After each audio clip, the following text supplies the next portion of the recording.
मोदीजींना अचानक इंडियन इकॉनॉमीची आठवण झाली. का बरं झाली असेल, या व्हिडिओमध्ये आपण शोधण्याचा प्रयत्न करूया. सगळ्यात पहिल्यांदा बघा की मागं 5 राज्याच्या निवडणुका होत्या. त्यामुळे 2 महिने ते तिकडे बिझी होते. त्यांना माहीतच नव्हतं की सर्वसामान्य नागरिक LPG गॅससाठी रांगामध्ये उभा आहे. कित्येक हॉटेल बंद झालेले आहेत. पेट्रोल डिझेलच्या लांबच लांब रांगा लागलेल्या आहेत. याचं त्यांना काहीच माहीत नव्हतं. निवडणुका झाल्या, निवडणुका जिंकल्या आणि त्यांना आता कळालं की इंडियन इकॉनॉमीची काय परिस्थिती चालू आहे. बघा, आत्ता सध्या जर बघितलं, त्यांनी अनाउन्समेंट केली की गोल्ड बाय करू नका येणाऱ्या 1 वर्षासाठी.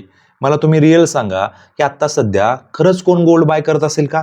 गोल्डची किंमत तरी त्यांना माहिती आहे का? 1,55,000 रुपयावर गोल्ड गेलेलं आहे. त्यामुळे गोल्ड बाय करू नका.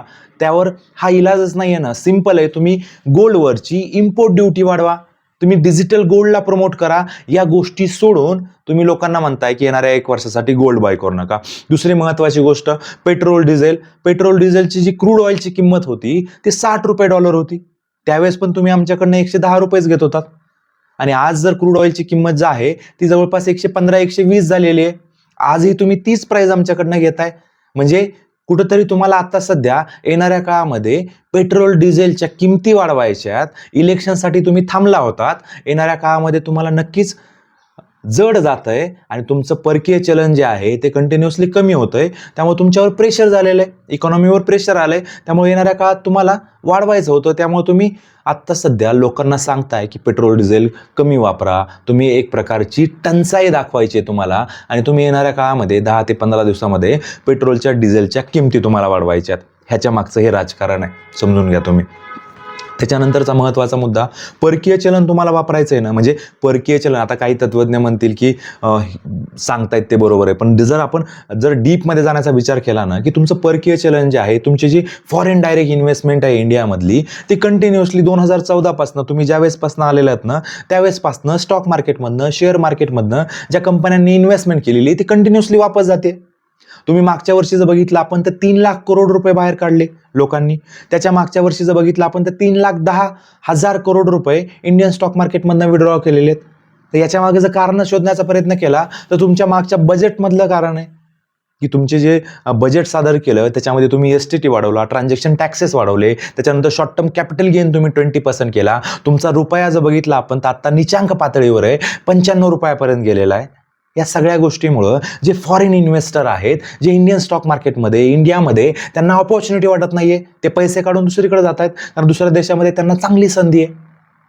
म्हणजेच काय की सगळ्या पॅरामीटरवर तुमचं गव्हर्नमेंटचं जे आहे हे सगळ्यात मोठं फेल्युअर आहे आणि हे तुम्हाला झाकायचं आहे. त्यामुळे तुम्ही असले इमोशनल स्टंटबाजी करून तुम्ही लोकांना म्हणतायत हे करू नका, ते करू नका. तुम्ही कोण सांगणारे आहेत?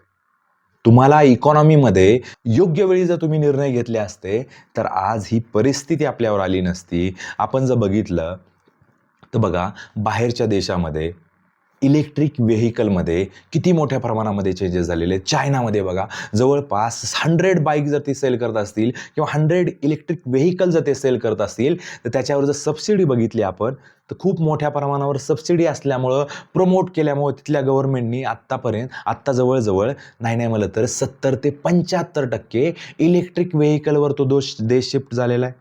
US पण तसंच आहे. सगळे देश इलेक्ट्रिक व्हेकलवर शिफ्ट होत आहेत. इंडियामध्ये सध्या काय परिस्थिती आहे? 5 ते 6% आहे. 5 ते 6% आत्ता सध्या इलेक्ट्रिक व्हेकल, इलेक्ट्रिक बाईकमध्ये लोकांनी आत्ता सध्या घ्यायला चालू केलेले. म्हणजेच काय, हे गव्हर्नमेंटचं सबसेल फेल्युअर आहे. जर तुम्ही आधीच चांगल्या पॉलिसी बनवल्या असत्या, खूप मोठे डिस्काउंट म्हणा, तुम्ही जर त्याला प्रमोट केलं असतं तर आज त्याचा रिझल्ट वेगळा असता. पेट्रोल डिझेलवरची जी आपली अवलंबून आहे, आपण जे क्रूड ऑइल जवळपास 97% बाहेरच्या देशामधनं इम्पोर्ट करतो, हे परकीय चलन आपण वाचू शकलो असतो जर तुम्ही योग्य ठिकाणी योग्य जर पॉलिसीज जर तुम्ही केल्या असत्या क्रिएट, तर तुम्हाला देशाला त्याचा फायदा झाला असता. प्रॉब्लेम काय, आज एक न्यूज आली बघा की नीटचे एक्झामचा पेपर लीक झालेला आहे.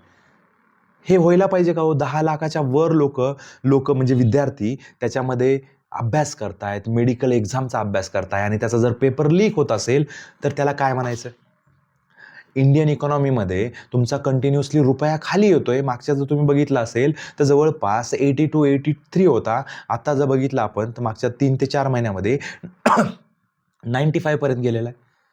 तर यासाठी तुम्ही काय केलेलं आहे? यासाठी तुम्ही काहीच पावलं उचललेलं नाही आहेत. तुम्ही केलेलं आहे का? तुम्ही फॉरेन डायरेक्ट इन्व्हेस्टमेंट इंडियामध्ये वाढण्यासाठी तुम्ही काही पाऊल उचलले आहेत का? कुठल्याही प्रकारचे पाऊल उचलायचे नाही आहेत. फक्त लोकांना येडं बनवायचं आहे, त्यांना कशामध्ये तरी गुंतून ठेवायचं आहे, त्यांना कुठंतरी तुम्हाला फक्त हिंदू मुसलमान करायचं आहे आणि निवडणुका जिंकायच्या आहेत, एवढाच दृष्टिकोन राहिलेला आहे गव्हर्नमेंटचा. कुठल्याही प्रकारच्या इकॉनॉमिकल पॉलिसीमध्ये हे मोदी गव्हर्नमेंट योग्य ठरत नाही आहे. तुम्हाला काय वाटतंय? तुम्ही नक्कीच कमेंट करा आणि येणाऱ्या काळामध्ये अशाच कॉन्टेंटसाठी चॅनलला सबस्क्राईब करणं गरजेचं आहे. हा व्हिडिओ नवीन लोकांपर्यंत गेला पाहिजे. धन्यवाद.